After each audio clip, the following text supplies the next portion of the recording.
కెనడాలో liberal party గెలుపు దిశగా పరిగెడుతుంది. కెనడాలో అసలు లిబరల్ పార్టీ అనేది 6 నెలల క్రితం వరకు కూడా ఇంకా లిబరల్ పార్టీ బతికి బట్టగట్టుద్దా అన్న దీనిలో ఉండేది. చాలా దాని యొక్క రేటింగ్ అనేది విపరీతంగా పడిపోయింది. ఈ స్థాయి నుంచి మళ్ళా గెలుపు దిశగా వచ్చేసిందనమాట. అసలు లిబరల్ పార్టీ గెలిపేంటి కెనడాలో? ఇది ఎలా సాధ్యమైంది? భారతదేశానికి ఏ విధంగా సంబంధం ఉందా? అంటే దీని ఎఫెక్ట్ భారతదేశం మీద పడుద్దా? ఒకసారి చూద్దాం. మనకు తెలుసు గత 10 సంవత్సరాల నుంచి కెనడాలో లిబరల్ పార్టీ పరిపాలన ఉంది. జస్టిన్ ట్రూడో దానికి లీడర్ అనమాట.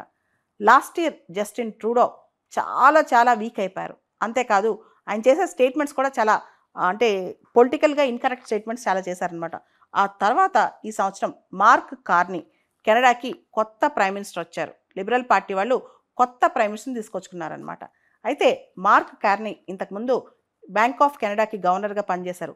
బ్యాంక్ ఆఫ్ ఇంగ్లాండ్‌కి కూడా చీఫ్‌గా పనిచేశారు. చాలా అనుభవం ఉందన్నమాట ఆయనకి బ్యాంకింగ్ రంగంలో. ఎప్పుడైతే ఎకనామిక్ క్రైసిస్ 2008-13 కెనడాలో వచ్చిందో ఆ టైంలో ఆయన చాలా ఎఫెక్టివ్‌గా ఆ క్రైసిస్ నుంచి కెనడాని బయటకు తీసుకొచ్చారంట.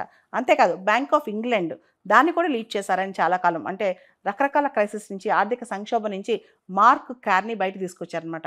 ఇప్పుడు ఆయన కెనడాకి ప్రధాని.